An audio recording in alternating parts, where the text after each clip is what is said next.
Good evening, everyone. My name is Emily, and I'm with the Miami University Alumni Association. Thank you so much for joining us tonight for our virtual wine tasting with Jack Keegan. Jack is an instructor emeritus who taught the ever-popular viticulture and enology class for 25 years at Miami and is actually still teaching it today.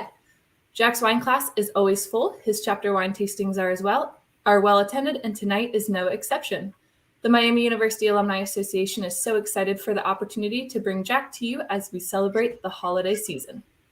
There is an Ask a Question button located on the bottom of the screen, and I'll monitor these questions throughout, so please feel free to ask any questions you may have, and I will relay them to Jack throughout the tasting. With that being said, take it away, Jack. Thank you, Emily, and good evening, everyone. I hope you're doing well. Oxford, in fact, we had a little rain today, but the moon is shining beautifully out there right at the moment.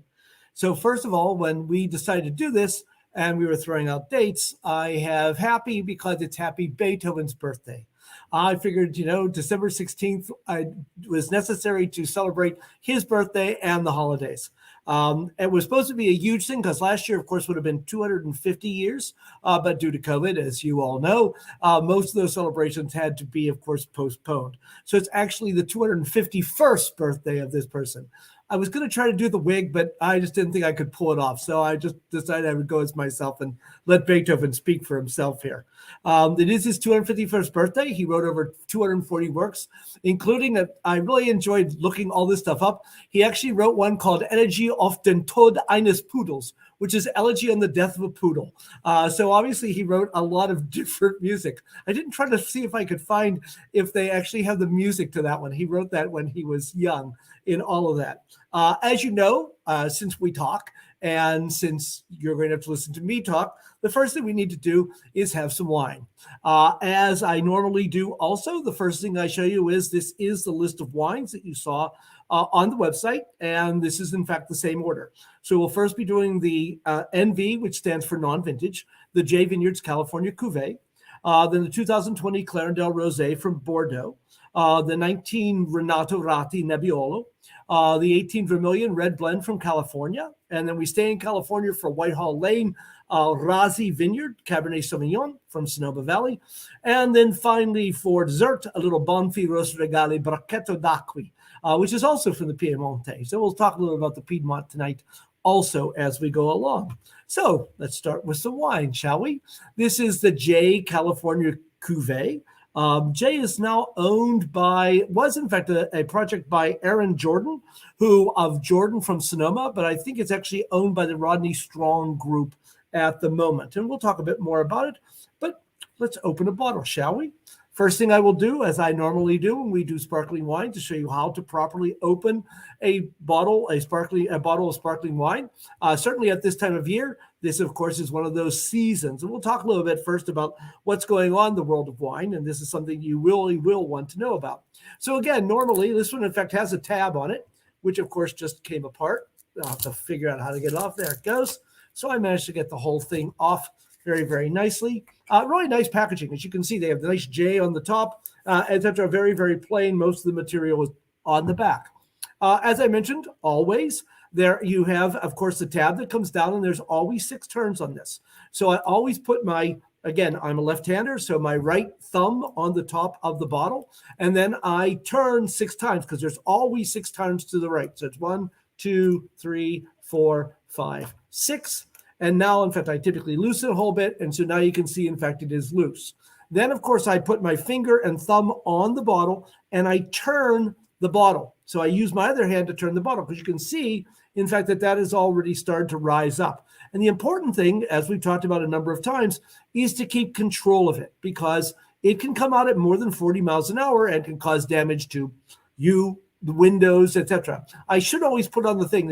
You should need to look at poor Jordan Djokovic get hit, almost in fact take out an eye with a bottle of champagne. So you do have to be very careful. So you keep it under control. And as you probably know, what I always go for is the nice, and hopefully I'll do it right this time. Ooh. right in my face too. That was a nice breeze, a very tasty breeze, I might have to add also in there. There are a lot of glasses you can use. Many people say you can use a white wine glass. In fact, that's going more. But the flutes are nice. This, in fact, was given to me by a friend who is an alum. So it's just an absolutely beautiful flute I thought I would share with you this evening. And of course, Mary Horn, who works for Heidelberg down in Cincinnati, is an expert on champagne and sparkling wines. And she said you don't pour down the end or like on the side, like you very often see people do with beer. You pour it in the middle. And again, the wonderful thing about having this glass is you can see the beautiful bubbles that are coming up from that glass. And so you can get a fair amount, even though I did not do a very large pour.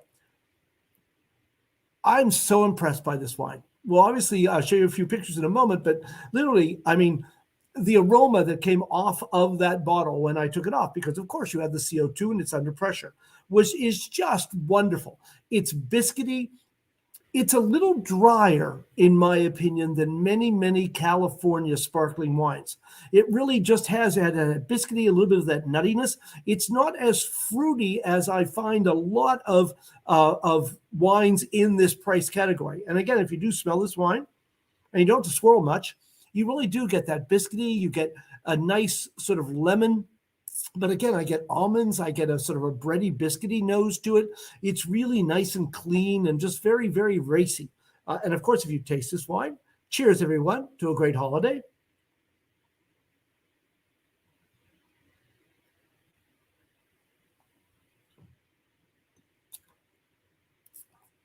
Yum. The first thing you'll notice that's so amazing about this is how the millions of bubbles burst. And so that's called the mousse, M-O-U-S-S-E. And it just has just that wonderful creaminess, really beautiful and really great acidity. You know, and obviously there's fruit there, nice, a little bit of peach, maybe a little bit of pineapple there, and really has some of that biscuity flavor to it also, but really clean, really nice acidity that is in this wine. It's just real. I just find it a great value. I mean, really, really a beautiful sparkling wine for this. So a little bit more about this. This, of course, is the entrance to J there, as you can see. Beautiful rolling. They get their grapes from the Russian River Valley. They get their grapes from a number of cooler other areas. This is why it's the California Cuvée, because meaning, of course, that they can get these grapes from anywhere in California. But typically that means they will get them from the coolest climates there. So places like Mendocino, Anderson Valley, Russian River. So that's where they're coming, the really cool climates of California in there. This, again, is just some of the vineyards where they get the grapes from that I managed to get some pictures of from this. This is the winemaker. In fact, we actually have several female winemakers tonight. This is Nicole Hitchcock. She, in fact, is a Californian, grew up in Carmel, worked at a number of different restaurants, and then later at wineries, then got her MBA, worked with Gina Gallo, and she now is head winemaker, in fact, for all of Jay's wines. So not only their sparkling wines, but their Chardonnays and Pinot Noirs too, because they are mainly in the Russian River. And so she really is just an amazing winemaker. And a really interesting person for that reason in that. As I mentioned, grapes from several places. This is 61% Chardonnay, 36% Pinot Noir, 3% Meunier or Pinot Meunier, which is these are the three basic grapes that you will find in Champagne, also in a Champagne. It's just aged in the lees for 24 months, meaning that they make a wine, they then blend it, because in fact they probably had separate vats of Chardonnay, Pinot Noir, and Meunier, and they blend it to make the wine that they want. They then put that blend into the individual bottle. This is done by the Champagne method. It then ferments in the bottle. They leave it in that bottle for 2 years, when then they take the yeast out of that bottle, so they don't remove the wine. And then, of course, they add what is called the dosage, a little bit of the wine back with a little sugar. And it's 12.5% alcohol and 1.2% sugar, or 12 grams per liter that they have this. So really, that's a brut can go up to 1.5%.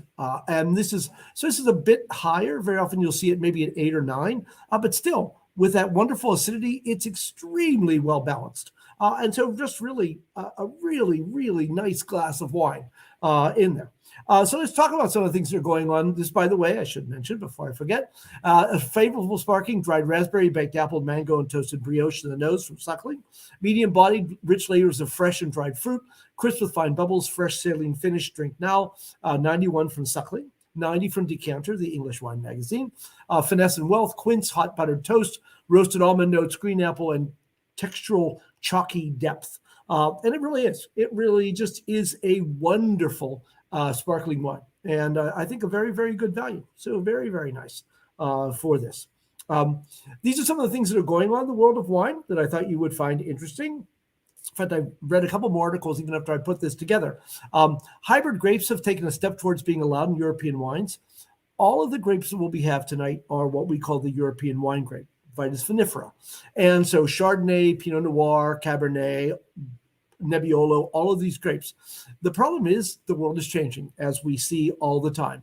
And so, and both between climate change and, of course, the European wine grape is fairly finicky and subject to a number of diseases and insect problems. Hybrids are a lot sturdier. And in many cases, this will be a very slow process. They have not been allowed at all, in fact, banned in a number of countries like France. And this is a big step for the European Union to allow some of these hybrid grapes to be used. And again, if they taste good and they use a lot less pesticides and a lot less herbicides and things like that, why not do it if it makes good wine? And so that was very interesting to see. Also, if I saw an article today, international thieves are targeting Bordeaux. At the price of Bordeaux, it's not surprising. Then I was also pleased to see, this is an article I just saw on the 2022 predictions. One of the most important things is reducing glass packaging weight. And I saw somebody else today was announcing that I think it was Bogle, was announcing that they are making lighter glass bottles. The heaviness of some glass bottles is ridiculous and is entirely too heavy for what is necessary to hold the wine. But people think, if the bottle's heavy, it's a better wine.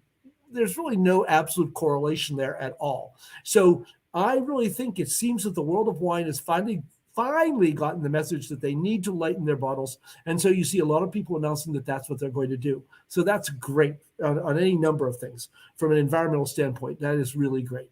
Luxury wines have a sustainable appeal, or one with a sustainable appeal. More people are looking at sustainability. And so the more expensive wines are, in fact, sort of touting their greenness, should we say. At the same time, though, move towards premium wines will continue. And I really didn't think about this until I was reading this article. It's sort of dumb the way we tax wine, because we tax wine by the alcohol, because that's, of course, absolutely the most important thing about it. But that means that a bottle of wine that costs $5.99, it pays the same tax as a bottle that pays $400, that you'd pay $400 for, because it's basically on the amount of wine that's in the bottle. And, that's sort of dumb. I never really gave it much thought. And so really you pay a lot more when you think about it for an inexpensive bottle of wine than you do for expensive wine when it comes to taxation, when probably the people who could afford the expensive bottle could afford to pay a little more tax. So I thought that was really interesting about those things. And so this is just one more thing that's going on there. RTDs, which of course is ready to drink, is going to become more important in wine, as it has, in fact, in drinks of all kinds. And we will see that. And the thought was that the champagne houses, again, because it's under pressure, may be some of the first people to go upscale in cans, which will be amazing to see and be interesting to see how all that works. The other thing, and I've now read 2 more articles about this since I put this together yesterday, champagne may be in short supply through 2023. So if you like champagne, it might behoove you to buy a couple of cases and put it back, because it will certainly keep. You'll have no problem. You'll be able to drink it at least through 2023 or 25 or later. And so there is no question that because of, again, the problems we've had with moving things in the world and the short harvest that we had this past year in Champagne, that it is going to be in short supply. And I've seen 2 more articles about that just today. A couple more things about packaging. We're also starting to see, and especially because of COVID and other things, single sort of high class single serve bottles. These are 187s. And so a glass or two out of these. And there are more and more people going this. And again, this is, really, this is Wander and Ivy, just very, very nice. This is, in fact, a French company. Obviously, they have the Louvre in the back. And so, again, really, really nice packaging changes that are happening in the world of wine in that. So I thought, it would be interesting to see some of the things that are going on while we, in fact, are sipping our sparkling wine here. And of course, don't ask me exactly what this means, but Mondavi has gotten into the NFT game, which of course is a non-fungible token. And so they're basically making unique virtual wines. I don't think I'll ever get to drink those, so I guess I'm not going to worry about it. But I thought it was interesting to, again, with so many things going on in Bitcoin and everything, I thought that was very interesting to see what's happening even in the world of wine in that.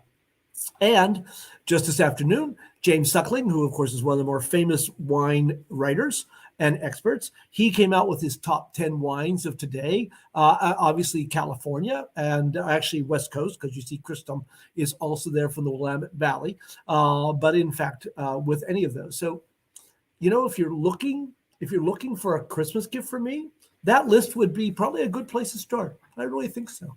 Anyway, it's a good thing, and you can look at that later. Okay. Going back, and I will give you some tidbits about Beethoven the whole evening, since we are celebrating his birthdays. By the way, cheers to Ludwig. He actually influenced the length of the CD. The Ninth Symphony, of course, with his Ode to Joy, is about 70 minutes long. And Herbert von Karajan, who, of course, was one of the most famous conductors in the 80s and 90s, said it should be possible to hear the ninth, I spelled that wrong, I see, on the CD. And so it's 70 minutes long. And so a typical CD is about 80 minutes. And so Beethoven even has a thing in today. So I thought that was pretty interesting in all of that in there.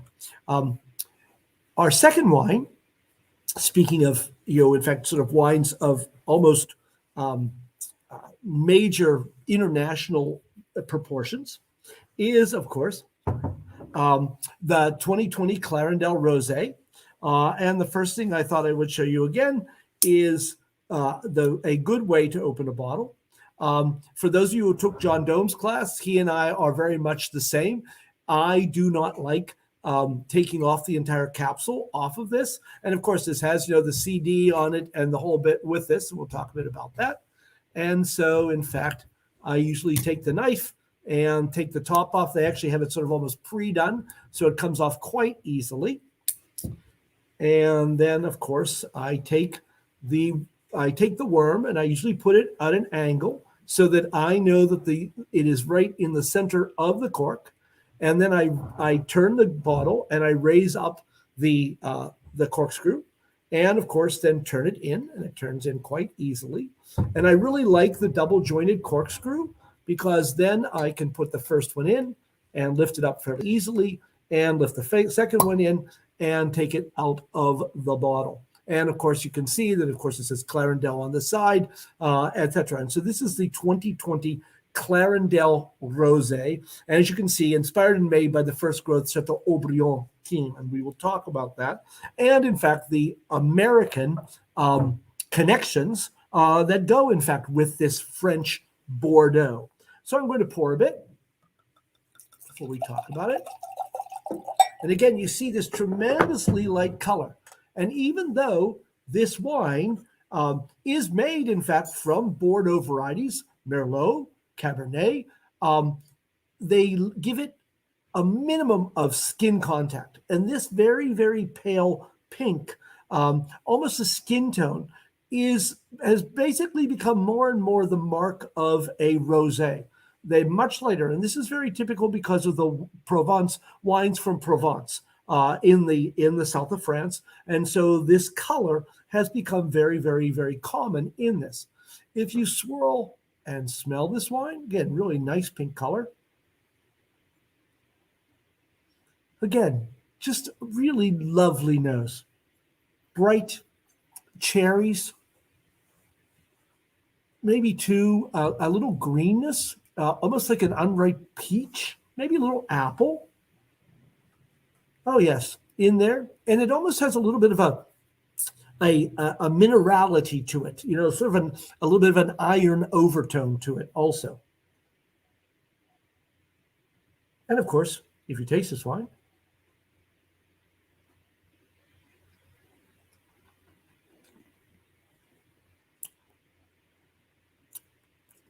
rosés in December, considering the kind of weather we've had, why not? Because this wine has some real depth to it. I mean, that's the first thing you notice. There is some tannin to this wine. It has that finish, but it has that really sort of peachy cherry, almost going into strawberries, really strawberries in that. A lot of red fruits in this wine, and it would certainly hold up. You could have this with turkey. You could have this with pork. You could certainly have this with salmon. And so there's a lot of things you could have at this time of year that this wine would hold up to very, very, very well.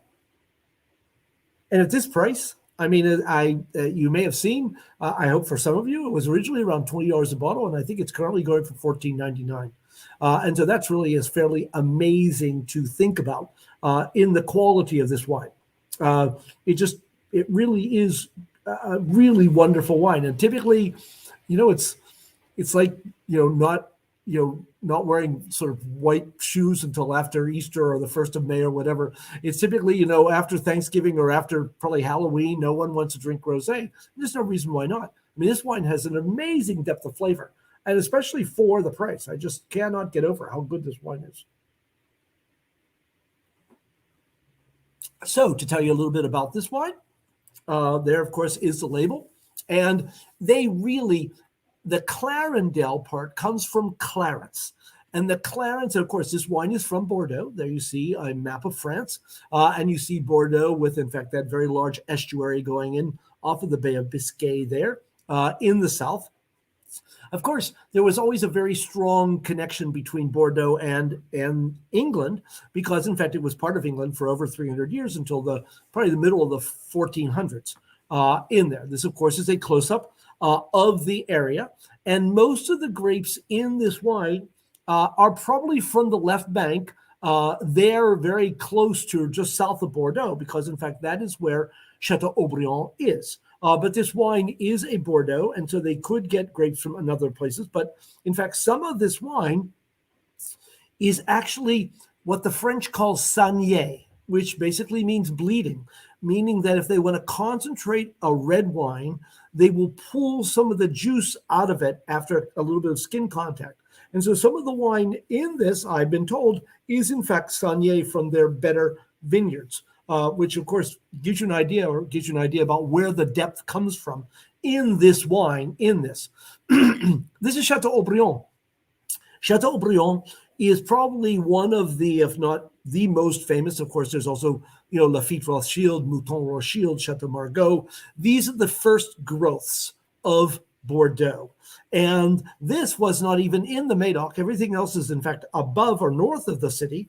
But this was so famous that it, in fact, was added into the 1855 classification.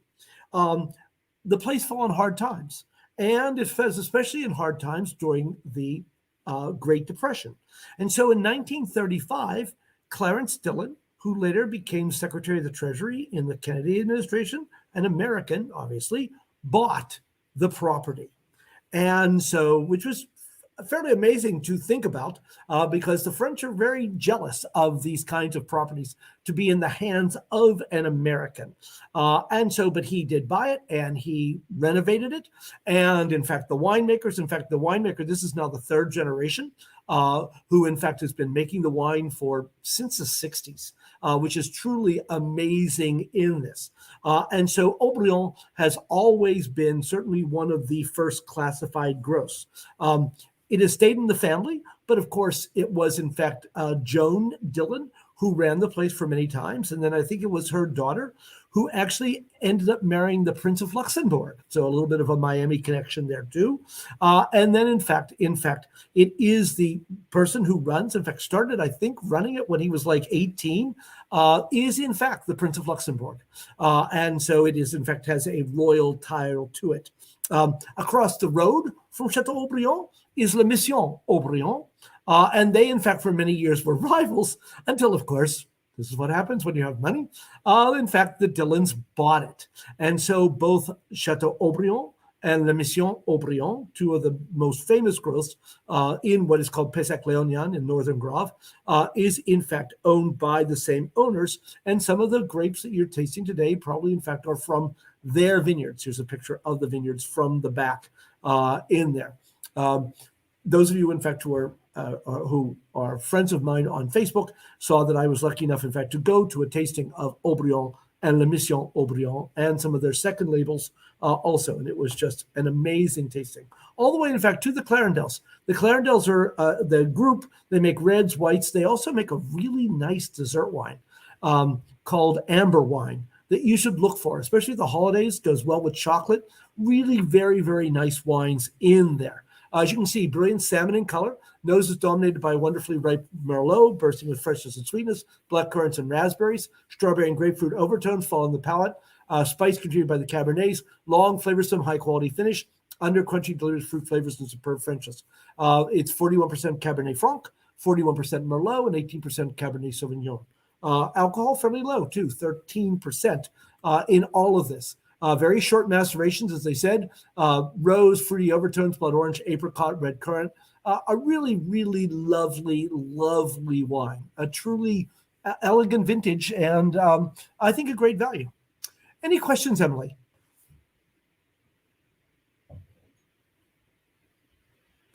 Yeah, we do have a few. All right, the first one is Karen wanted to know, she noticed that you started with a sparkling wine first, and she was wondering why you did that. Well, typically because it's going to be relatively dry. And I think sparkling wines make an excellent aperitif. And so they are really very nice to have as an opener. Though she really does bring up a very good point, because depending on the champagne you have, champagne is wonderful with food. And seriously, you can get champagnes that would even go with a filet. You really can get them that have enough, sort of guts and heft to them that they will go very well. But they always make such a wonderful aperitif because it's a party, it's enjoyable, it's joyous. One thing I did want to show you, and I'm going to go back and get the bottle to show you, the wonderful thing about it is, of course, this is carbon dioxide coming off of this. And so I cannot recommend, I have several different kinds here for you to see, but to get yourself some of these sparkling wine enclosures. And this one's very nice. It simply goes in the top, and then that goes around the bottom. And so now you have the bubbles and the pressure contained. And it will be, trust me, I'm sometimes shocked when I take the top off and it's like pops on me again, because in fact, there still will be. By the way, this is because the reason that the wine spent 24 months on the lees, in other words, is because the carbon dioxide then gets extremely well integrated into the wine. And trust me, and I'm sure this wine, which is not horrendously expensive, if you let this out open all night and then you poured it in the morning, it would froth. It would still have retained a tremendous amount of bubbles. It's amazing how the carbon dioxide gets basically trapped in the wine, and so it doesn't really come off very easily until it's poured. It's just amazing. But I've had that happen a few times. Fortunately or unfortunately, it still tastes good the next day. But this really holds it in. And so I really find that this is a really good thing to have with that when it comes to sort of wine storage. And while I'm on the topic, the other thing I want to show you is, again, obviously there's a lot left to this Clarendel, and I probably will not be drinking. I certainly will not be finishing this bottle tonight. And so when it comes to storage, this is one thing, in fact, that was sent to me by Gary Gottfried, whose son, in fact, is an alum from here. And This is a can of inert gas. Typically, it's either argon or nitrogen. And this, of course, as you can see, is called Salvadore. And all it takes, seriously, is just a 2-minute, I'll make sure I do this right, a 2-minute thing in this. And what happens is the gas forces all of the oxygen out of the bottle so that now you don't have it there. And all I need to do, I'll put one of these in. Actually, I'll get the cork. And I put that in. I recork it. And that wine will stay fresher for a much longer time than if you don't. But trust me, even if you just refrigerated this would still be fine tomorrow. And I have a feeling if you refrigerated it would also, in fact, be very tasty on Sunday. And so wines will last, but they will last longer if you get rid of the oxygen. And obviously, the lower you are in the bottle, the more oxygen you have. And so it becomes a bit more important to maybe use something to save it. And so those are some of the things that you do when it comes to that. Okay? Any other questions? Yep, we have one more, or we actually have two more. I can answer one of them. Somebody asked how many people are participating tonight, and we had 223 people register. And then a question for you.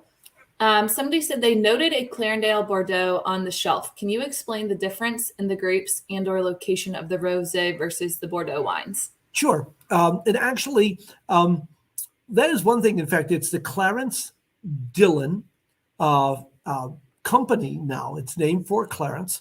And that's where Clarendale, of course, gets its name. And they certainly do capitalize on that. Or their marketing, in fact, is very, very well done this way. And they are very vertically integrated. So they have as their entry-level wines, Clarendale.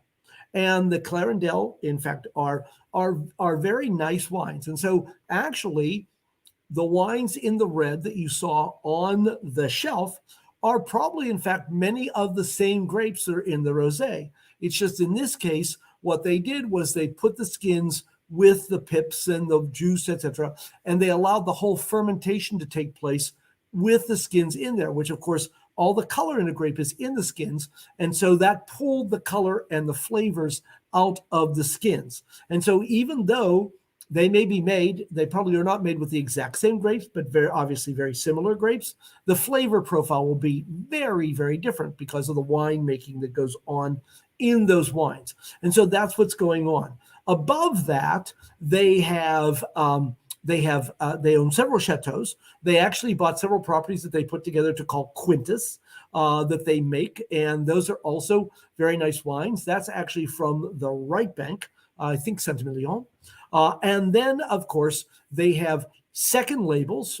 Clarence Dillon is the name of their second label for the Aubryon.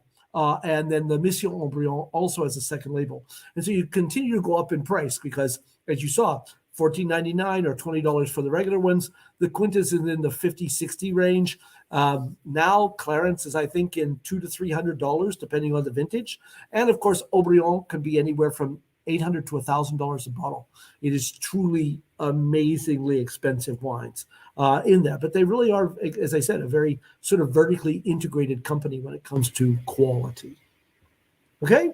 Yep, that's all for now. We have a couple other sparkling wine questions, but they're more general, so we can wait till the end. Excellent. A little more about Beethoven. He fell seriously in love 3 times. All of them turned him down. Sort of amazing. There he is, probably one of the most famous composers in history. And of course, as he said several times, I'm bad at everything except music. And so that certainly was part of his things. And of course, a number of things we'll talk about, sort of going deaf, et cetera, in there. So we're off to Italy this time with sort of Italy with a French flavor. This is Renato Ratti. This is his Occhetti Langhe Nebbiolo. And I'll tell you a little bit about this after we taste the wine. I move over to, in fact, a red wine glass. Again, you certainly don't have to, but it certainly doesn't hurt to do so. And this wine, well, we'll talk a little bit more about it. Let's taste it first. First of all, look at the color. It is, especially if you put it at an angle, especially your white, it's cherry in color. I mean, if you just looked at it, it could be a Pinot Noir.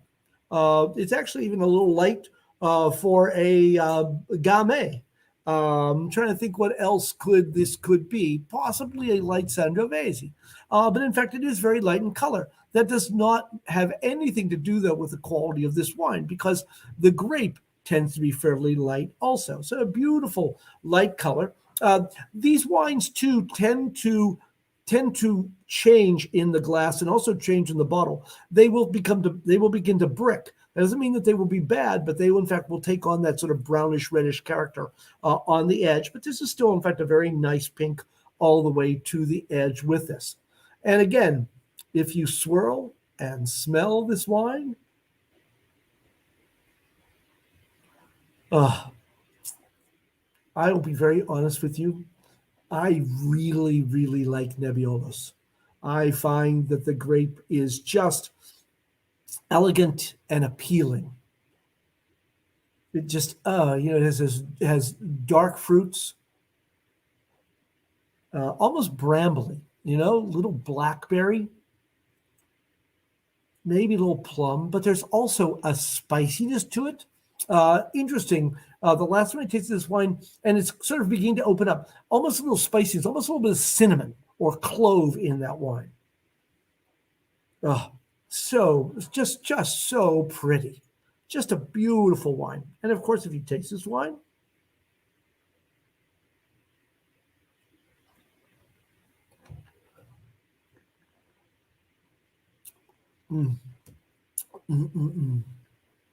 the first thing you notice, or I notice about this wine, are the tannins.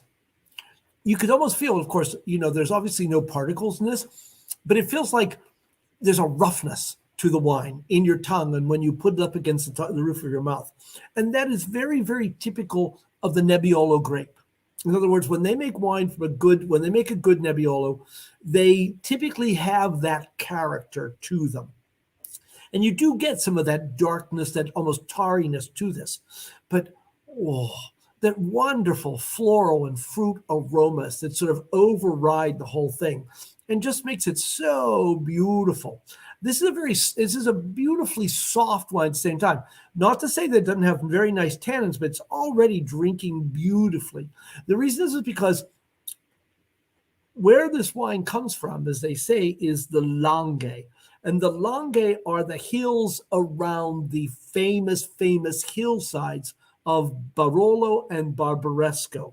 And so these are more the hillside. And actually, probably most of this wine comes from a region called Roero, Roero, which is across the river and tends to have sandier soils. And those sandy soils tend to make a bit softer wine than something that's more in limestone or something that's a bit more stony. And so you do get the differences because of the terroir, in other words, where it is grown in this. But this wine is just lovely. I mean, just so wonderfully tasty. Oh, that aroma, it's just so inviting. And this is a wine that will go with food beautifully. I can think of so many things, especially, of course, not surprisingly, Italian, but, I think of brajol right away, in other words, the beef that they make and various other things where this would just be so good. But you could do this with lamb. You could certainly do this with pork. It would certainly go with roasted vegetables. I mean, there's just a lot of things that this would go very, very, very well with in this. I just think this wine is just an amazing value and was very, very glad to have it. By the way, the Orchetti, which you see there, in fact, were the soldiers. And I'll talk a little bit about the Piedmont of Italy in there. This is where we're talking. It is, in fact, a wine of the Piedmont.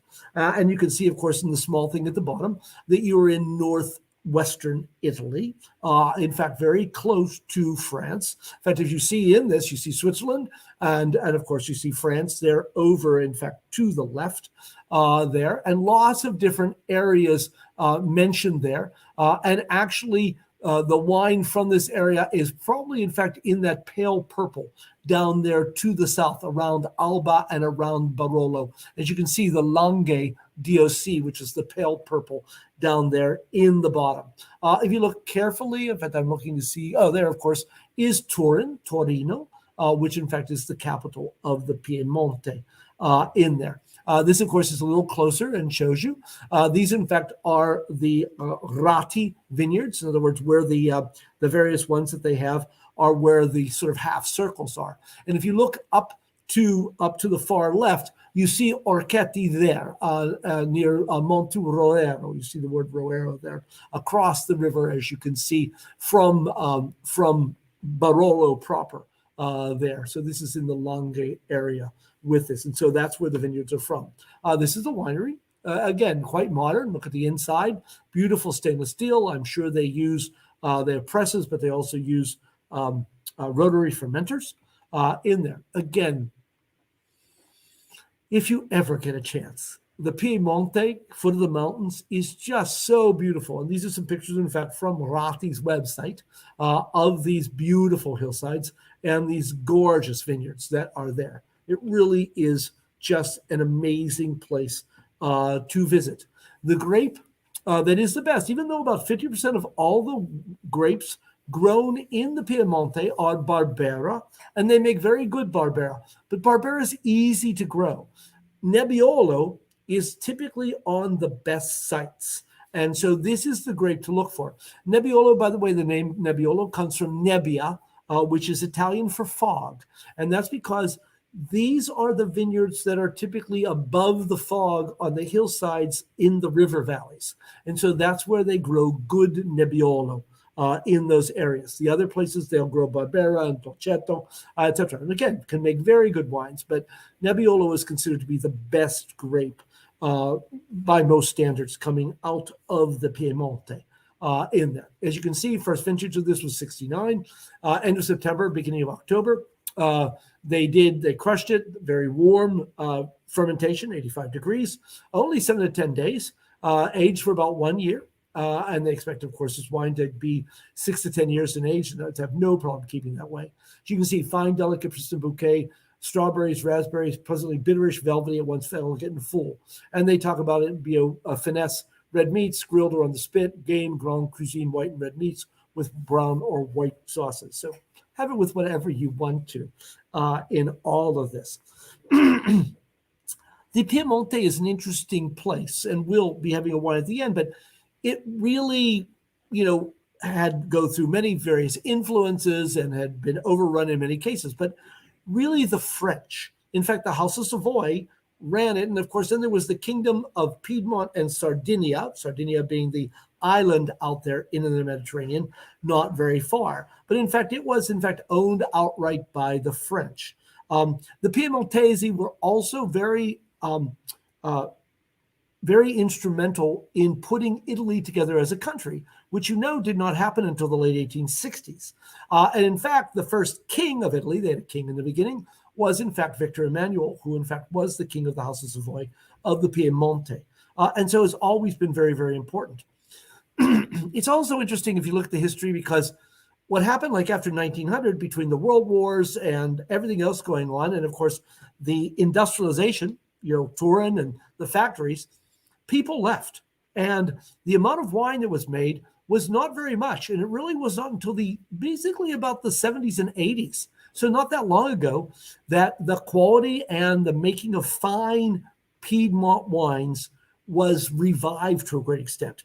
And they've done an amazing job. And Renato Ratti, again, his son now runs it, but he was one of the, what we call modernists, where it used to be they had this wine in the barrel for 4 years for a good Barolo, and you would have to wait 8 or 10 years before it would be drinkable. He really modernized it to make the wines more drinkable, younger. And in fact, there's sort of a blending, but he really was sort of the driving force into modernizing the Piedmont in Barolo and Barbaresco in all of that. So it's a beautiful wine, and really certainly worth looking for and drinking. Oh, I love that aroma. I'm sorry, this wine is just gorgeous. And when you think again at the price, and you think of Barolos and Barbarescos, by the way, still not break the bank expensive for some good ones. In fact, sometimes you can find some amazing buys, but just Oh, I think the quality is just through the roof for the amount of money that you pay for these wines. Questions, Emily? God, I love this wine.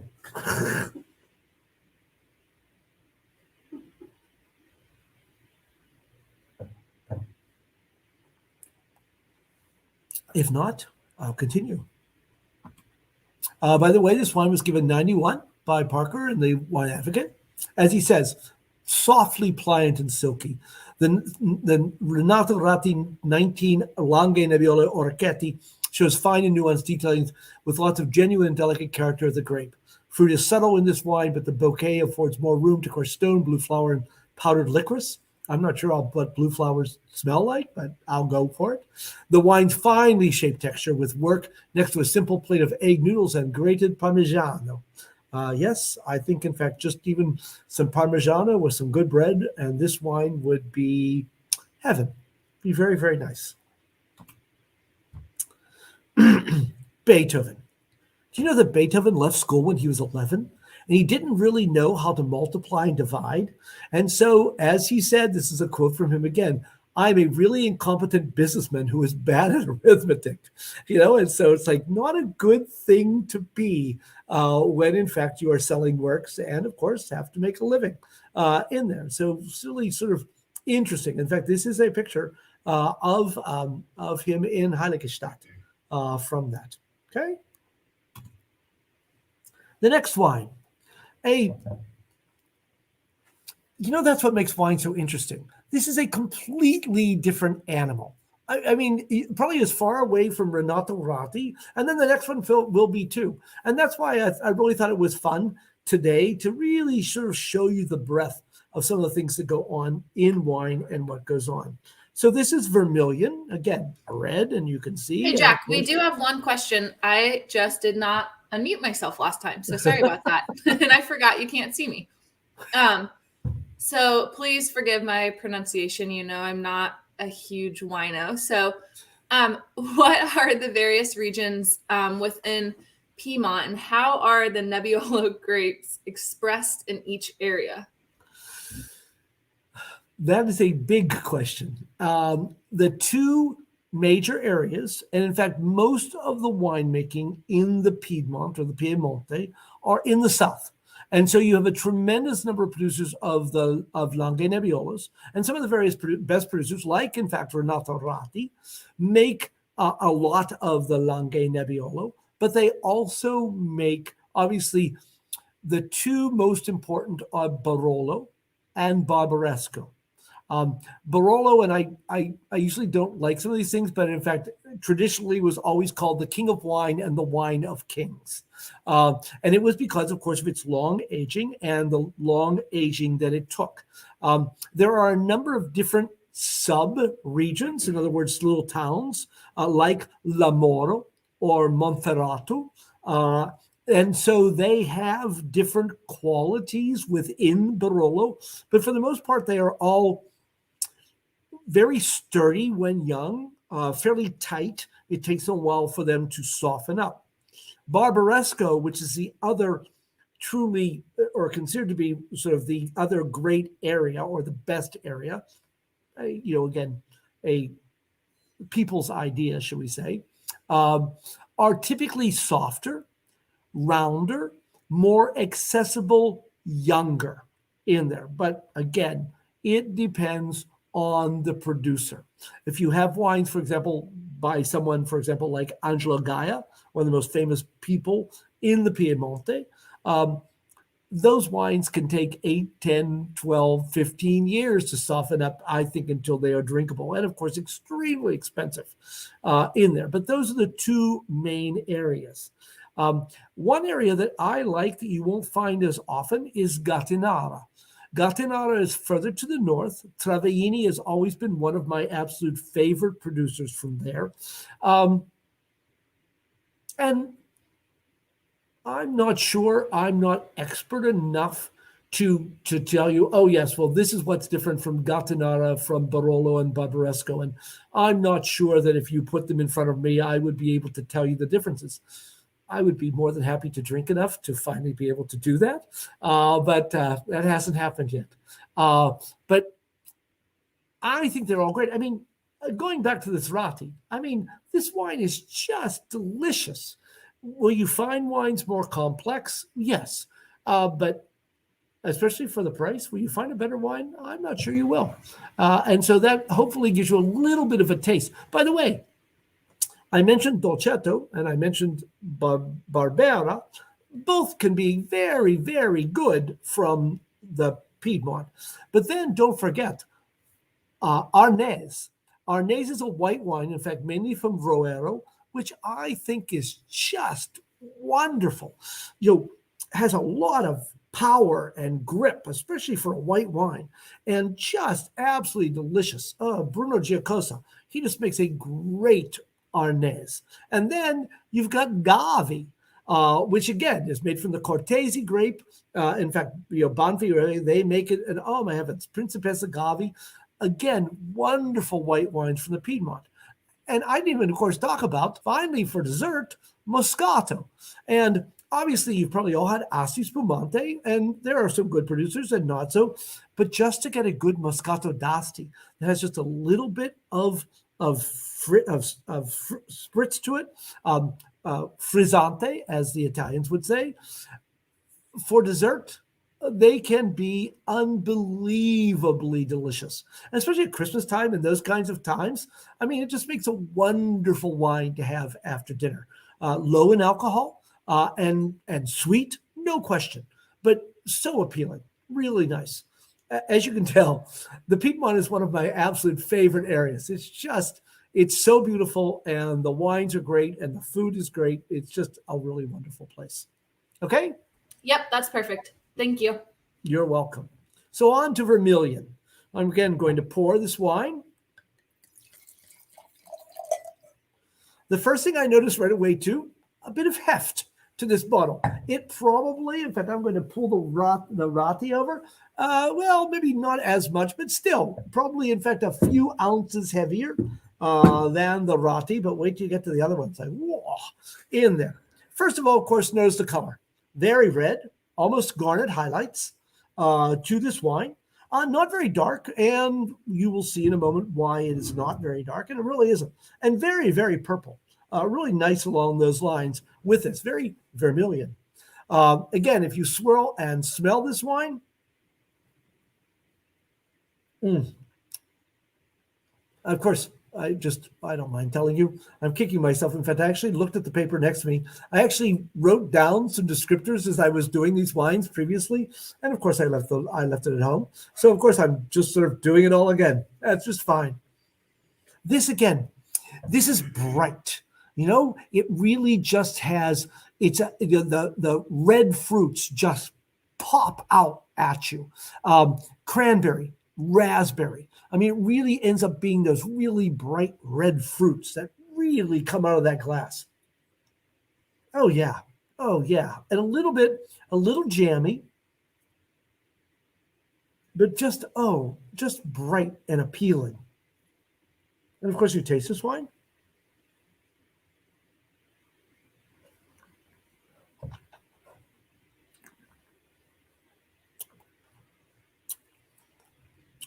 It's a big wine.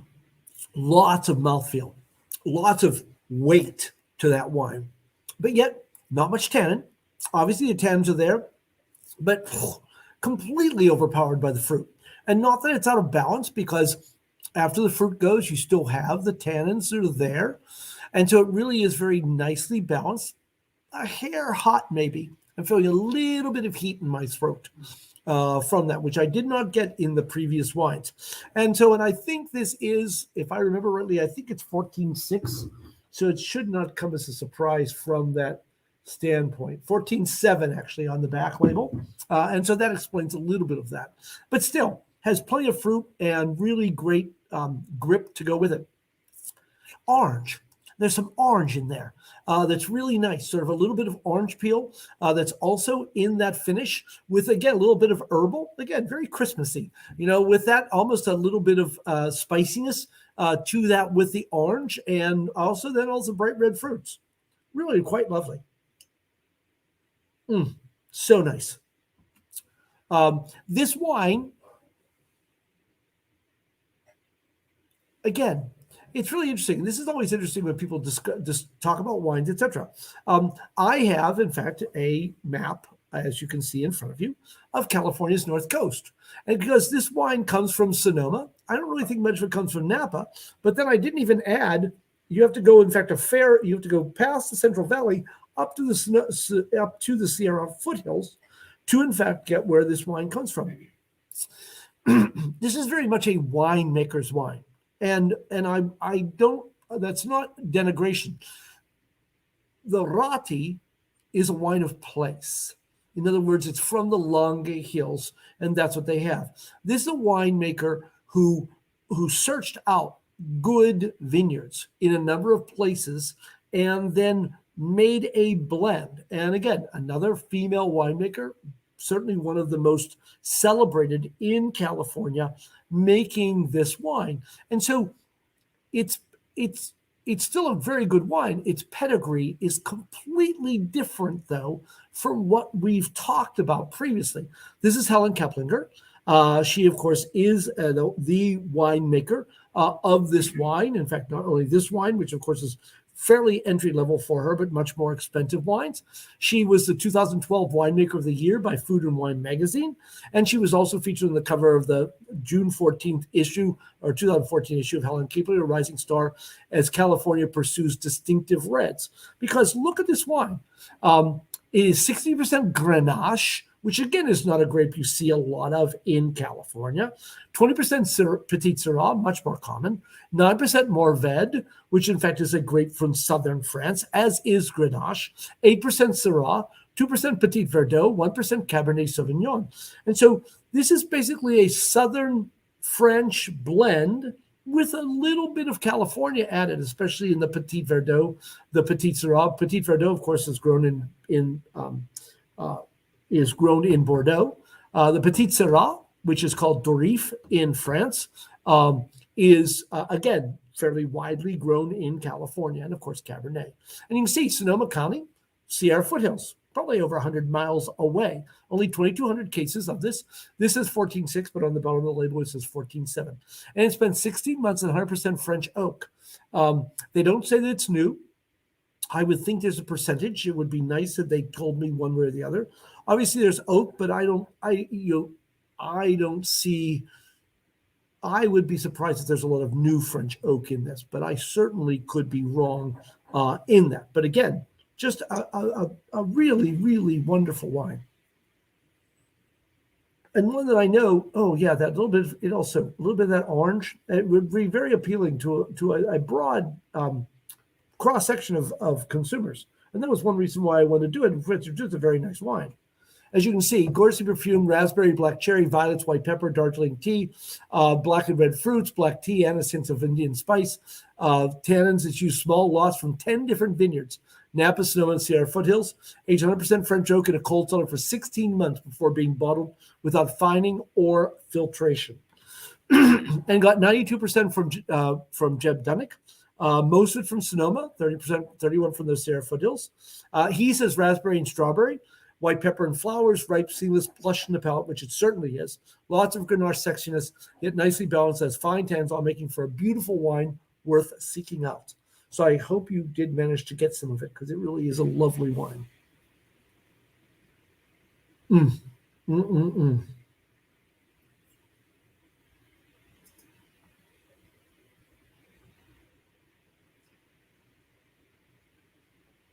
Lovely, just lovely.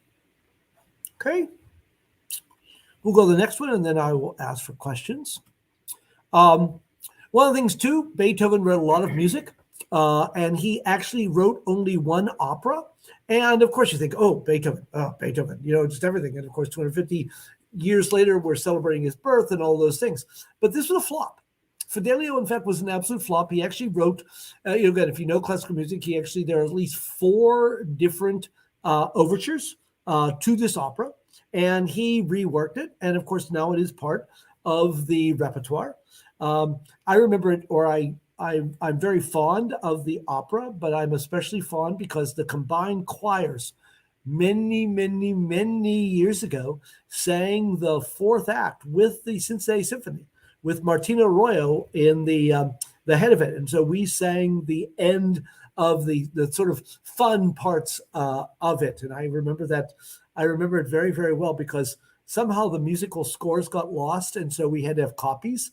And you basically had like 4 bars of music on every page. And so we were just flipping pages like there was no tomorrow as we got to the fast part. But Fidelio is a wonderful opera if you've never seen it. And actually took place, is actually based on a true tale of, in fact, a woman who dressed like a man to get her husband out of prison. And so Fidelio, it's a really wonderful opera. And so if you get a chance, it really is certainly worth listening to. And maybe while you're listening, you can try the next wine. This is, in fact, Whitehall Lane. This is from the Razi Vineyards. And in fact, it is 2017, as you see on this. By the way, this is much heavier in the bottle. And so you can really tell the difference. And in fact, really very nice packaging. Very, very dark. I pulled out the big glass for this one. This was, in fact, also given to me by a Miami alum. He came for dinner one evening and so brought a few beautiful glasses with him. And so you can see this is a nice big Bordeaux glass in there. And again, note the difference in color. This is opaque. You do not see through that wine, the edge barely. But once you get to any depth on that wine, you don't see anything else. Because again, it's relatively young, even though, of course, it's 4 years old now. But it really is, in fact, very, very sort of rich in all of that. So with all of that. So again, let's swirl and smell this wine. Big, gutsy, Cabernet, in all of its flesh. Dark fruits, but really plums, but there's also a real nice seam of real bright fruit in there too. And so it's not heavy. Black cherries, almost, chocolatey black cherries in there. Oh yeah, wow. Yeah, just that black cherry, almost like Luxardo cherries, which of course are like the Tiffany's of cherries. It's like, oh my Lord, just beautiful. In fact, it's interesting. Now, I tasted this wine a few days ago and I liked it, but whoa, I like this wine a lot better. It must be the glass. I like this wine. I mean, it really is it's so beautiful and so open already with that wonderful, just beautiful, ripe cherry fruit. Yum. If you taste this, and nice herbalness there too.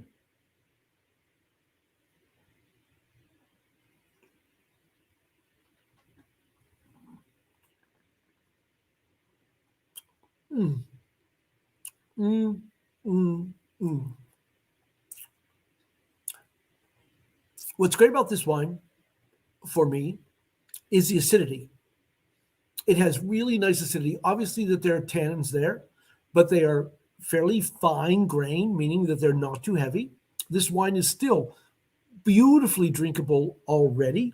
And by the way, we often talk about this wine may not be a bad wine because it is fairly young, that maybe if I were having it for dinner, I might decant it. In other words, just simply pour it into a container, mix it around, and then maybe even pour it back into the bottle after a while just to let it open a bit more.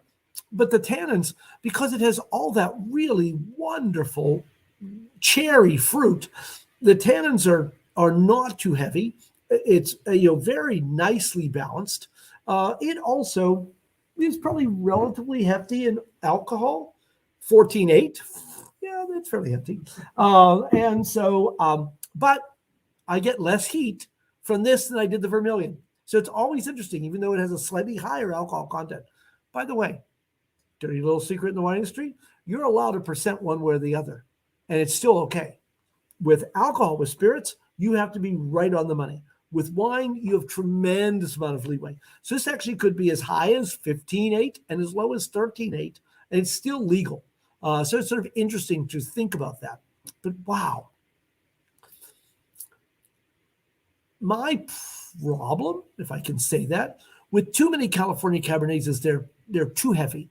They're too ponderous. It's like what do I eat with this? In fact, sometimes it's like, it will help if you have, a good protein or something along those lines to help sort of cut the flavors. But this is a beautiful wine all by itself. By the way, too, and again, you may not be familiar with her at all, but I would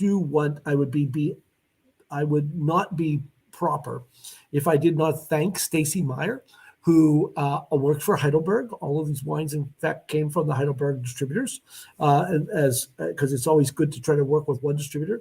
And she helped me pick these out, and she did a fabulous job. I mean, these are just, as I wrote her yesterday, these are really, really lovely wines, and not surprising because Stacy is a true professional.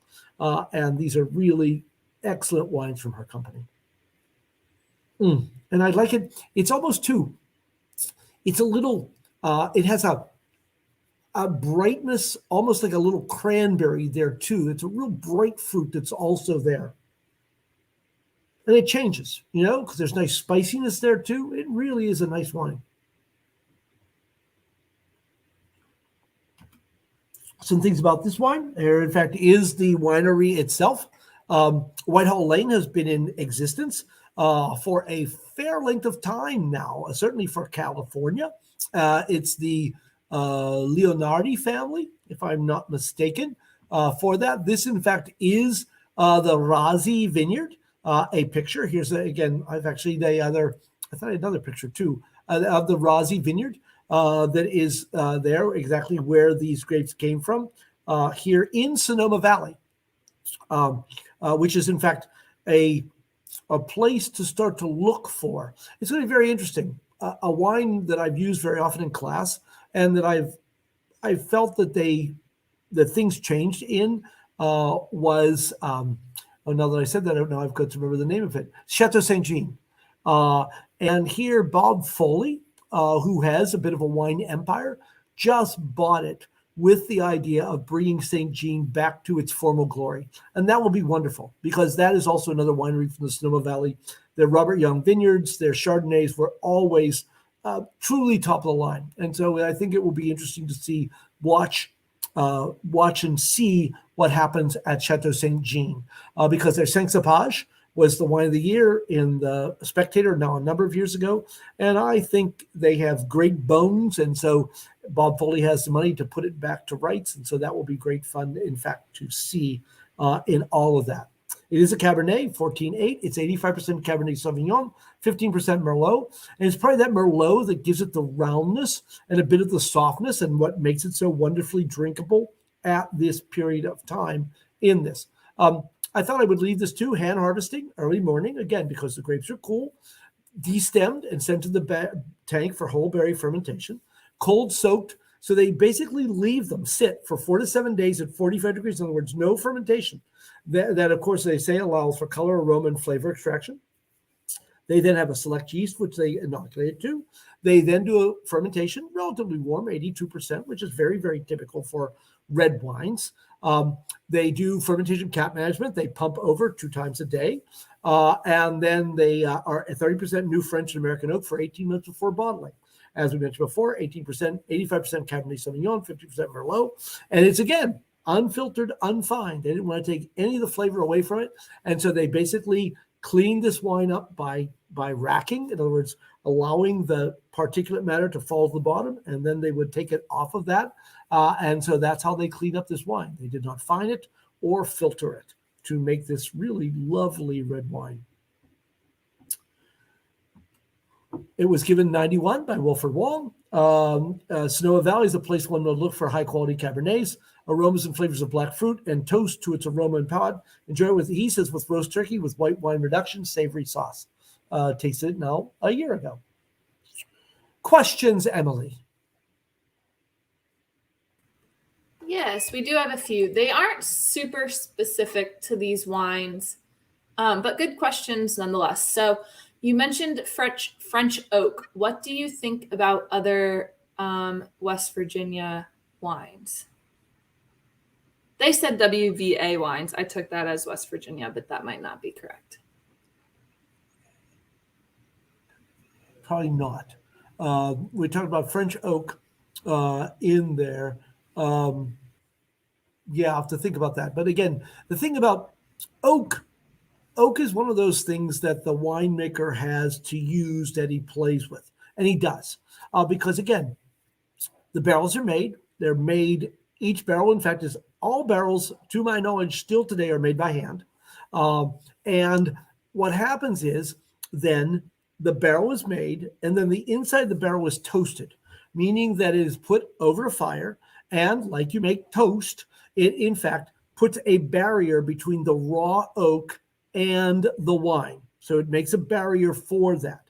And the amount of toasting you do will, of course, change the flavors in the barrel.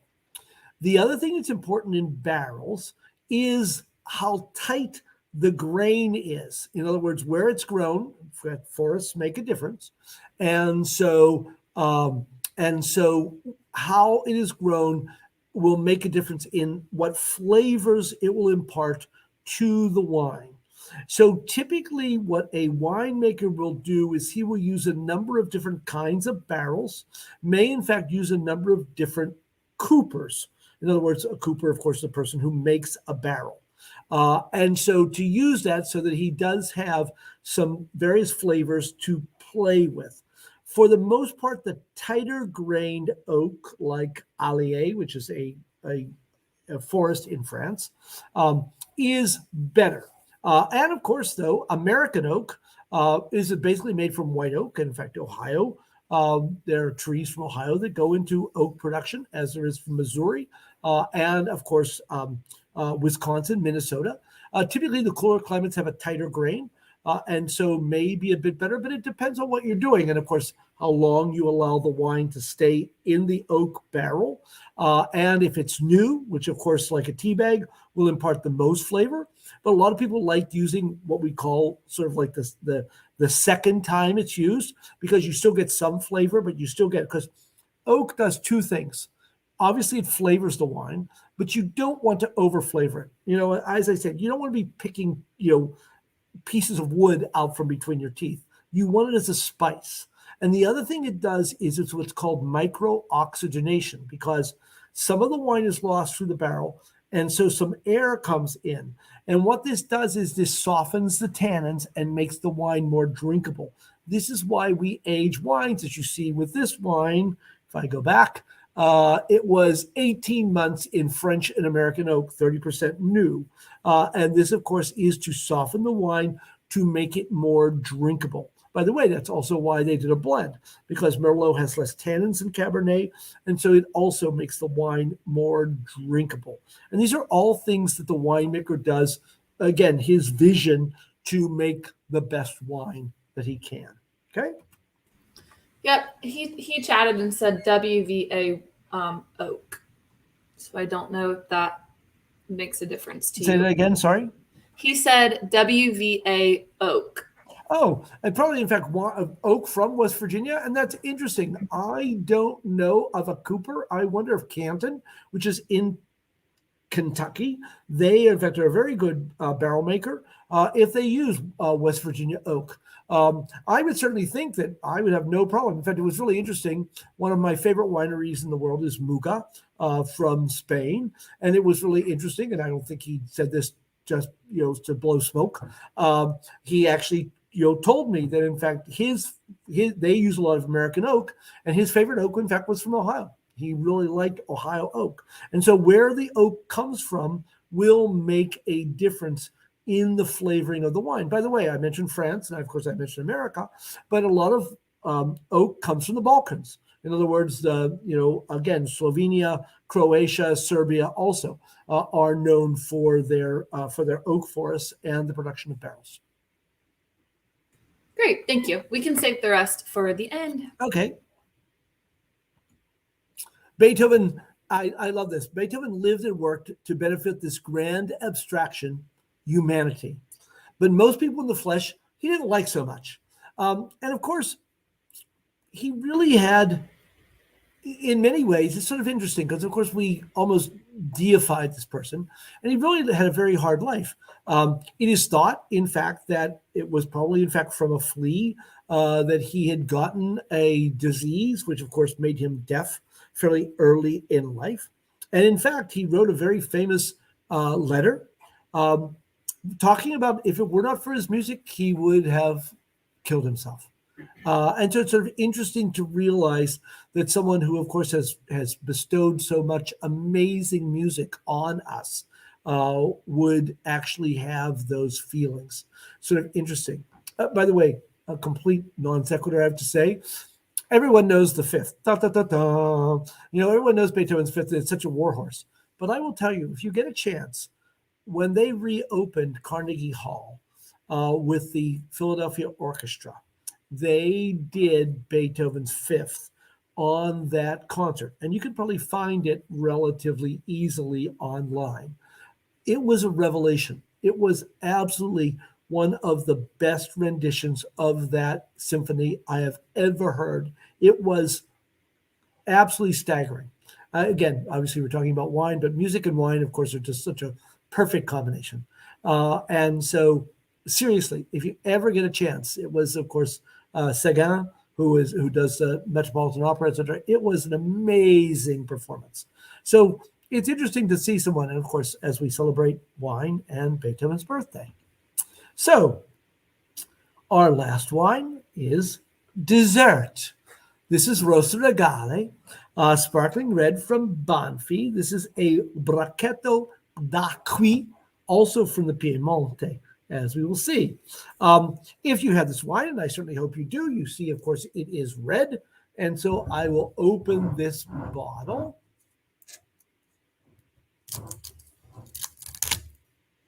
Oh, geez. It's so rarely I get things so easily. Of course, it has 6 turns because it is a sparkling wine. And this is dessert. It is sweet if you have not ever had a Rosso Regali before. Banfi is an interesting company. It is owned by the Mariani brothers, and they are Italian Americans, New Yorkers. And so they are American, obviously of Italian heritage. And so they began importing wines from Italy. I remember many, many years ago, I belonged to the Oxford Wine Tasters. We did a Banfi tasting, oh Lord, more years ago than I care to think of. And some of the wines were not very good, to be blunt about it. But again, just tremendous difference. And of course, they imported better wines. And by the way, these are the people for years and years, up until 2 years ago, imported Riuniti, which of course you probably, or many of you probably know very well, and probably certainly drank.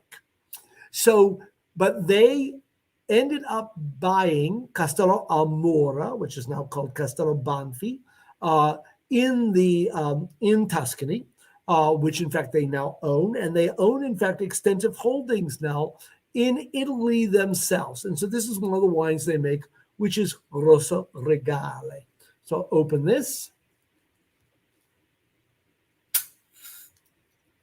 There you go. And again, look at the color. Rosa, no question. It is a really wonderful pink. I don't know what it reminds me of. There are other things like this that have this wonderful pink color. By the way, you may have noticed it's very sort of low in alcohol. And again, it is a very dark color. It is made, in fact, as we'll see, from the Bracchetto grape, but we'll talk about that in a moment. And again, notice the first thing you might notice is the bubbles are big. And that's because this wine is made in what is called the bulk or Charmat process. In other words, like Prosecco, and doesn't spend a lot of time with the wine being in with the things. And so that's why right away you see that the bubbles, in fact, are bigger. And there are some of them, but maybe not quite as much. If you smell this wine, and it just is, it's sweet. It is raspberries. It's strawberries. It's all of those red fruits and just a wonderful melange. It really is a wonderful sort of dessert wine, wonderful for this time of year. Easy drinking, easy sipping wine. And of course, you taste this wine.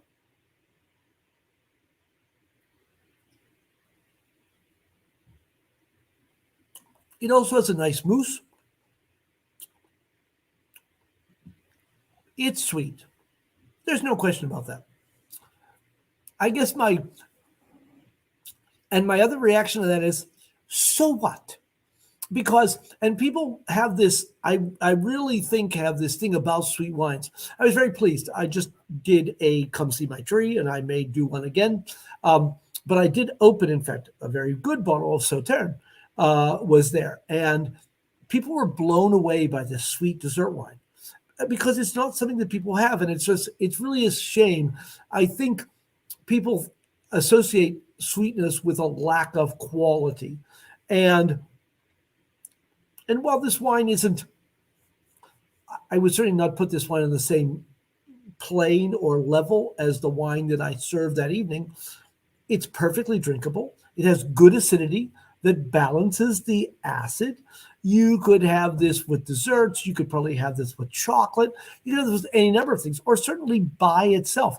A little bit of it after a meal, a few ounces, and it's dessert. I mean, let's face it. It really is quite lovely and quite easy to drink.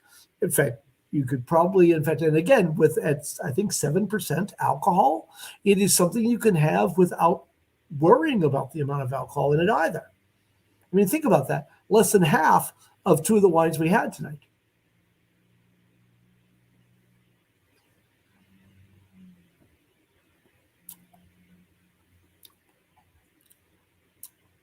Yes. I mean, and I think this is the wonderful thing about wine. You appreciate it for what it is. Is it the most complex wine in the world? Of course not. Is it, is it something to really think about? No. Is it something to enjoy? Is it something to drink and, while you're talking with friends, etc.? Most definitely. I mean, it really just is this way. And especially for people who are not wine drinkers, they'll drink this. There's no question about it. And again, with it being low in alcohol, it's also very nice that way. It really is. It's like having bonbons after dinner or something. I mean, because it is. It's just really very, very nice. A little bit about this wine. Hey, Jack, before we move on, can I Sure. ask you a couple questions about this Yep. wine? So somebody wants to know, what is acidity in a wine? Why is it important, and how is it manifested in a wine? Excellent question. Acidity, of course, is that it's the sharpness, it's the dryness, it's the well, I guess I can think of it in the way of talking about things you're familiar with. I mean, obviously, something it provides the snap in a wine. It provides the refreshment in a wine or any drink. I mean, it's the difference between drinking lemonade and maybe a lemon soda, which of course typically also has acid in. But again, we drink lemonade because it's refreshing, and it's refreshing because of the acid. And most of the wines that we drink are also, there are two acids, tartaric and malic in most wines, tartrates being, or tartaric acid being the most important. And you want that because it cuts through fats. When it comes to food, it is the refreshing part of wine. And so that's why it's so important in a wine to have good acidity. It also helps balance out the tannins. So, of course, if you have too much, it can sort of bring it. But again, the wines we've had tonight have all had a nice acidity. One of the things, again, with the Vermilion was the acid that's in that wine. And, of course, sparkling wines, obviously the California Cuvée, lots of acid, and that's what it gives it, that refreshness and cleans the palate and cleanses the palate. So that's the importance of acid in wine. Did I answer that okay? Yeah, you answered that perfectly. This sounds like a wine that I would definitely like. So going along the line of dessert wines, what makes a wine a dessert wine other than the sweetness? Is there anything else about it that you would consider it a dessert That wine? also is a really good question, because it is, and it's a very good question because it's sort of loaded. Because my problem is, and I find this all the time, it's really difficult to have a wine, quote unquote, a dessert wine that goes with dessert, because the amount of sugar you have in the dessert can sometimes make the wine too acidic, or or vice versa. And so that's always difficult. For me, that's a really good question, because let's use a different terminology. Let's not call it dessert. Let's call it the end of the meal. And maybe, again, not exactly taking something from the French, but for example, at Christmas time, um, again, the English love port and Stilton. Port is a dessert wine, and you can certainly have it other times, but Stilton, again, and as Americans, we know this all the time. It's that salty and sweet go together so well. And so again, if you do something savory with a sweet wine, and that can be also things like almonds or walnuts, or even sometimes, again, if it's not too sweet, a tart that is made with nuts, to also go with a dessert wine, because you do want that saltiness. You want that, you want something that has a bit of a bite to it to go against the sweetness, because otherwise then it becomes treacly. It's too sweet. It's because again, that's why we talked about acid. Having an acid wine, and truly, for example, I can think of ports, and I can certainly think of sauternes, the sweet wines from Bordeaux. What makes those wines good in many cases is the acid that balances the sugar. And that's what you need, because otherwise, you might as well drink pancake syrup. It just isn't going to work. You really need to have that snap of the acid to go with the wine. Okay? Great. Yeah. And one more before Sure. we move on. A couple people have asked about alumni or wine tastings with alumni. Craig would like to know, have you ever gone on a trip with alumni? We'd love to go on a tour of Southern Europe with you. We've also had a request for a California tour. So keep that in mind, Jack, as you move on. Alumni would love to do in-person tours with you, including First Craig of all, and Marcia. Again, it's not my decision to make. I've actually done several. I did a wonderful tour of California with a number of alums in like 2011. I had a wonderful time, and I might have gone down from when I was in Luxembourg. I did a thing in Provence. In fact, we stayed in Aix-en-Provence and had a wonderful time there. I also did another one in Sorrento, in Italy. And in fact, we went to Mastro Baradino and a number of other places in Italy, because I sort of added some things when we were down in Sorrento, in the Amalfi Coast, which was also, in fact, great fun. And also spent a week, probably one of my favorites. In fact, I know that they are not here, but they'll probably be later. In fact, some alums who have done a fair amount of traveling. We spent a week in the area around Lucca, and it was just wonderful. And I, in fact, arranged a very special tasting at this place called Enoteca Vani, which had like 55,000 bottles in their cellar. And it was just absolutely amazing. And walking home that night with, again, like tonight, with the moon shining overhead as we're walking through Lucca, was one of those truly special times, and something I'll never forget. So it's fun. It's fun. Mm-hmm. Other questions? We do, but I can wait until the end for the We're rest of the getting questions. close to the end, because again, this is, of course, the wine is from the Piedmont. And it's actually, if you look actually all the way to the south, you will see that sort of bright pink, which is surrounded by the red. That is Brachetto d'Acqui. And so that's, in fact, where this wine came from in that area. But of course, you see Asti, etc. By the way, if you look at the far north, you see the very small areas, Gattinara, Gemme, when people were asking about the various other parts of the Piedmont. In fact, it's interesting. I mean, I look at this and I still look like Erbaluce de Caluso. I have never had a wine from there. And so there are, in fact, places to explore in the Piedmont that would, in fact, be amazing. I always laugh. Again, just a quick story about going to visit places. When I took a class over to Italy, I left them in Milan. They were flying back, and I stayed. And so I drove across from Milan down, in fact, too, because Lago Maggiore, which is right up there at the edge of Novara, is just an absolutely beautiful place. And so I wanted to go to Gattinara, to one of my, again, favorite places. And this, of course, I had a GPS by this time in the car, but we were underneath. And so when I went in, they said, oh, of course, typical. You have no problem. Well, of course, it kept spouting at me in Italian. And luckily, I know maps. And so I was able to get to where I needed to go. And so then I was going to Gattinara. And of course, the guy tells me, when I said I wasn't sure about getting over there, oh, ask anybody in town, and they'll be able to tell you how, where we are. Well, of course, I get into town.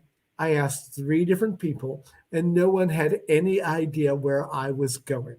So finally, taking things into my own hands, I followed them and stopped a police woman, actually, and said, Travaini. And of course, she just looks at me, and then she just motions her hand and basically like, follow me.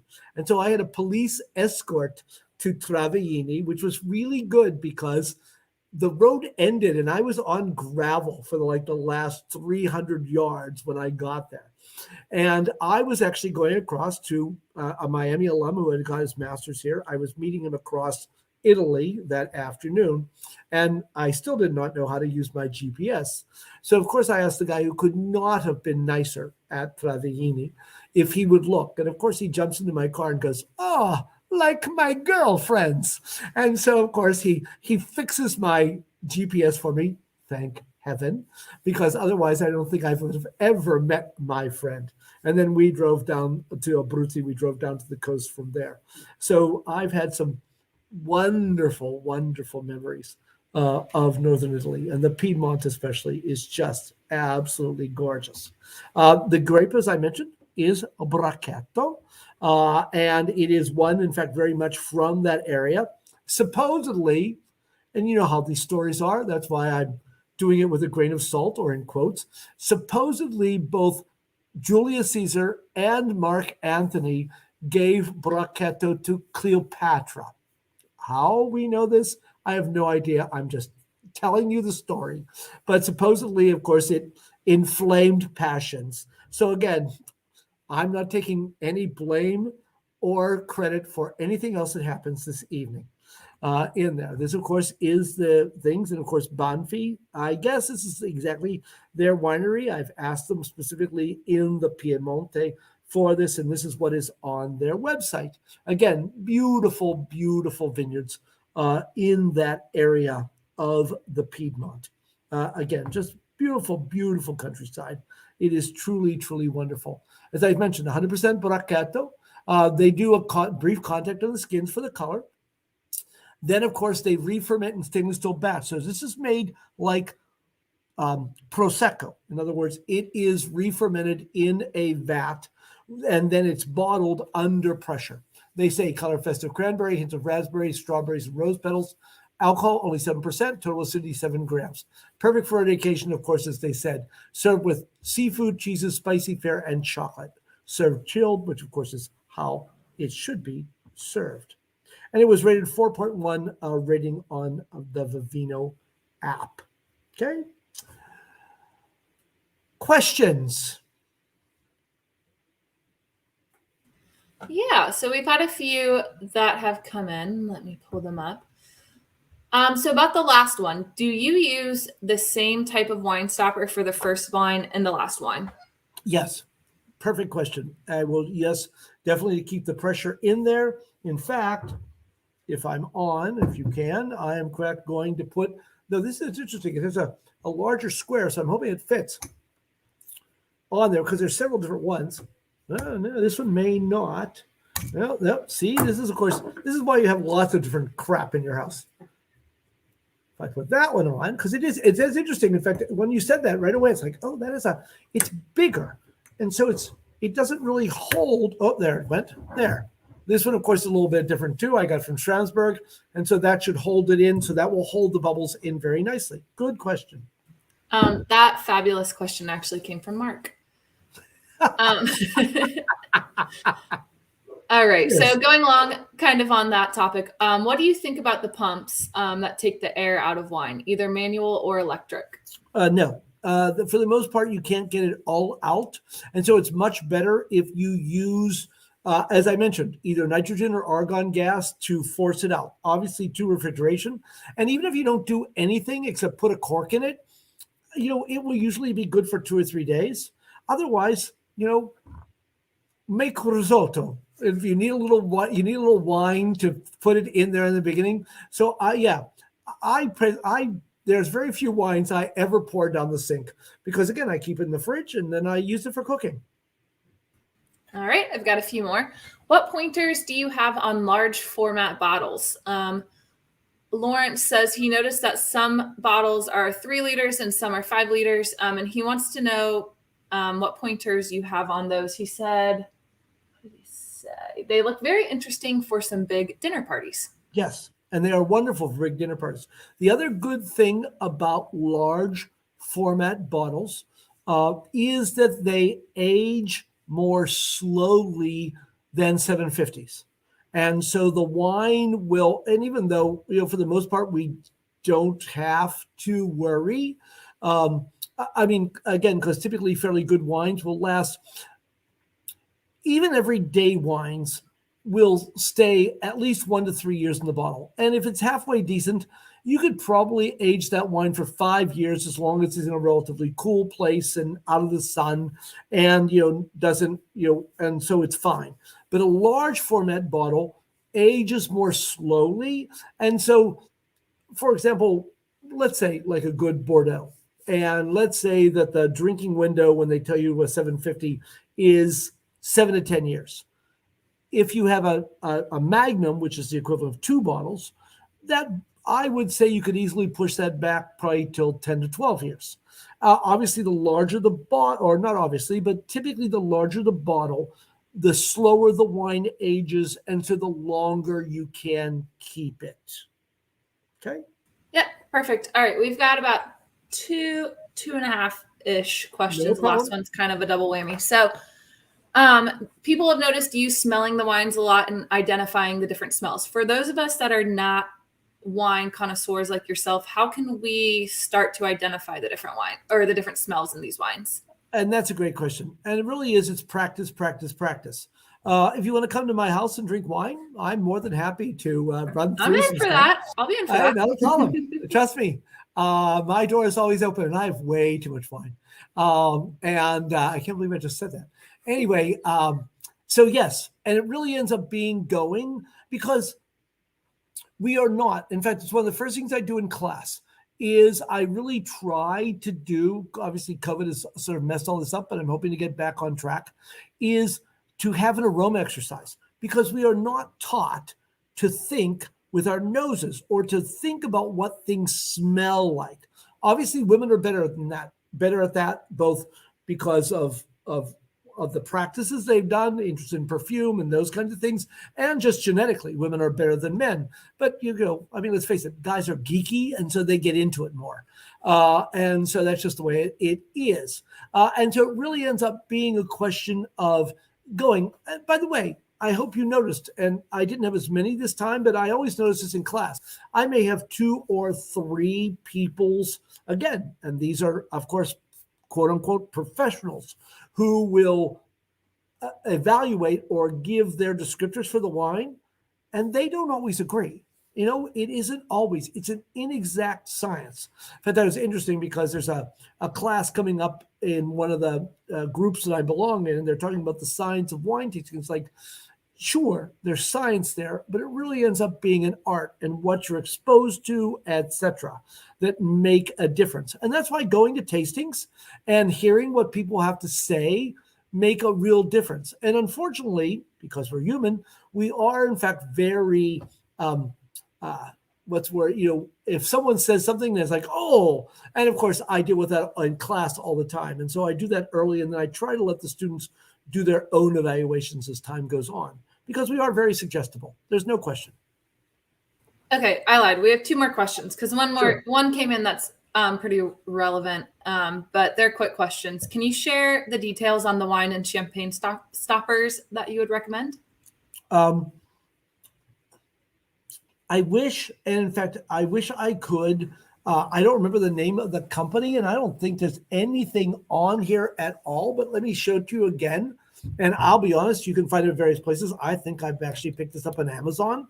And I really like this because it really does, do a really good job of holding on. They're not horrendously expensive, and I think I bought like 3 of them. Some of them, in fact, I should have bought some of the less expensive ones that I bought also, which for the most part, work perfectly well. But if you want a good stopper, this is a good stopper. I really do. I really have liked these. I like the design. Okay. Yeah, thank you so much. I know I bought one from Cooper's Talk before that is really great. But you can probably get them cheaper on Amazon. Yep. All right. So last question. What is the best wine at an affordable price that we should be keeping our eye out for? And then there was another one that it was kind of part of that one. Of course, it all depends on price. For example, tonight, obviously, I liked all the wines we had tonight. I think that J California Cuvée is wonderful for the price. I think, and of course, it's partially, again, it's personal preference. That Rati is just absolutely delicious wine, and the Clarendelle at $14.99 currently. Hello. It's so tasty that it's like, why wouldn't you? And if you go to, again, it doesn't always work this way. If you're close to Oxford, you might want to come and talk to me. I left. I shouldn't even mention this, but it's like I was at Jungles 2 or 3 weeks ago, and I happened to see a Gewürztraminer from northern Italy that it was an older vintage, and they were selling it quite inexpensively. And so I brought a couple bottles home. So I thought, how bad could it be? And I used them, and my students really liked Gewürztraminers. And so I opened it, and it was delicious, perfectly drinkable, and it was ridiculously inexpensive. So I actually, again, a student who's a friend of mine who actually is in the wine class, he went down, in fact, and bought a number of cases. So I have a number of cases that I've been selling to friends, etc. Because it's like, this is a deal I need to share. So it was just delicious, and so it's tough to say, oh yeah, buy this, because the problem is, if you're in Ohio, there are certain wines you can get. If you're in other states, you can't get it. And that really ends up being a problem. But I have no problem recommending any of these wines this evening. Again, someone wrote me they wanted a wine, again, obviously a little expensive, more expensive, but a wine that I think we used before was the Mount Veeder Cabernet. That wine is truly a great buy. Now, again, it's in the 30s, but again, for the quality, it's just wonderful. And there are so many really great buys in there that I wish I could give you some things, but it all depends sometimes on what's at your current local store. Okay, I promise this is the last question. This was the other half of that last question.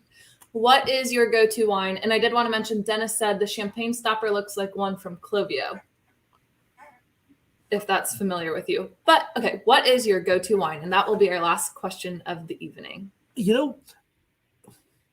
I don't have one. My interest in wines are so broad, eclectic, whatever word you want to use for it, that that part of me And again, I have several wines. I mentioned once before the Amory Limoux that I buy and have. I just ended up buying a case of a sparkling Suave that is now gone because not only was it nice by itself, but, and I will tell you this, a wonderful aperitif. If you have a sparkling wine that is like only okay, and again, people make like mimosas, don't make a mimosa. Buy some elderflower liqueur like Saint Germain. A teaspoon of that in a glass of sparkling wine makes the most wonderful aperitif. And of course, people think you're so sophisticated. It's just amazing. And yet you basically using inexpensive, sparkling wine with just a little bit of Saint Germain, and it's just so tasty. And again, I hadn't had it for a while. And all of a sudden, it's like, oh, and yeah, so I had to pull out the bottle, and so have been doing that a fair amount recently. And of course, buying this Riesling. By the way, that Riesling, or excuse me, that Gewürztraminer, it was $5 a bottle. It was perfectly drinkable. And again, sometimes you just get lucky. Before we do go, though, a couple of things I do want to add. Of course, just some pictures as I normally do of campus. And this, of course, is for Kepler, which is right across in front of the Art Museum. And it just got a fresh coat of wonderful red Miami red paint. And so I thought it looked really nice there against the trees today. If you do go uptown, again, this is a picture I took. They do have the sort of geodesic domes, so you can sit inside, so you can buy your food from wherever. So high, I would recommend. And so eat there in the park. Our December has been fairly amazingly mild. I thought, again, one of my favorite places from when I came here a long time ago, it's Morris. So this is what Morris looks like today. They are working on Dodds, and so I thought I would show you that they, in fact, are working on Dodds at the moment. I was also thinking about all the students who would have to walk across Cook Field in the cold of winter. And so, of course, I had to take this picture because I'm sure many of you, in fact, could relate having to come from there. While I was there, I had to take this picture because look at that angle. There was a poor truck driver who went the wrong way, and I must have been there for 15 to 20 minutes helping him get the turn so that he could actually deliver to down there to that area. Poor guy. I mean, we went through amazing amounts of things to get him to finally get to where he needed to go. Again, that's, of course, looking down through there. That, of course, is my favorite, one of my favorite trees on campus. And, of course, there's still Miami red to be seen on campus. And so I thought that was fun with that, again, that I took today. The last thing I want to leave you with, or sort of almost the last thing I want to leave you with, as you see, Beethoven's last words were subject to some controversy. But according to a friend of his, as he was on his deathbed, a publisher sent Beethoven a case of red wine. And his last words were about wine. Pity, pity, too late. So my recommendation to you at this holiday season is those bottles you've been saving, drink them. I plan on following that advice myself. So don't save those bottles and have a happy holiday from obviously Miami University Alumni Association and me. Anything else, Emily? No, thank you so much, Jack. And those were wonderful pictures. So thank you so much for sharing those. So thank you all once again for joining us, and a big thank you to you, Jack, for your time tonight. We had a lot of questions come in, so I apologize if we were not able to get to your questions. I invite you to please check out our other Alumni Association webinars. They are free and open to all on our webinar site at alumlc.org/MiamiOH. And no, we have one more next Tuesday. And then we will be back in January with a full calendar of webinars for you all. So with that being said, have a great evening and a great holiday season. Thank you again, Jack. And thank you again for all of you, or to all of you that joined us tonight. Have a great evening. Love and honor.